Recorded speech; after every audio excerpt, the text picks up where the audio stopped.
சென்னை தாம்பரம் அருகே தினமும் மது குடித்து போதையில் டார்ச்சர் செய்த கணவனை மனைவியும் அவரது தாயாரும் சேர்ந்து கொலை செய்திருக்கிறார்கள்.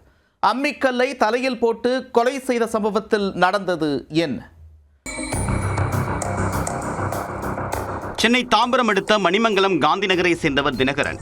இவர் தன்னுடைய அத்தை மகளான அமலாவை காதலித்து திருமணம் செய்து கொண்டார். எலக்ட்ரிஷியன் வேலை செய்து வந்த தினகரனுக்கு தினமும் மது குடிக்கக்கூடிய பழக்கம் இருந்துள்ளது. மது போதையில் வீட்டிற்கு வந்து மனைவி அமலாவை கொடுமைப்படுத்தியிருக்கிறார் தினகரன். வழக்கம் போல் வெள்ளி அன்று இரவும் தினகரன் மது போதையில் வீட்டிற்கு வந்து மனைவி அமலாவிடம் தகராறு செய்துள்ளார். போதை தலைக்கேறிய தினகரன் அமலாவை கடுமையாக தாக்கியிருக்கிறார்.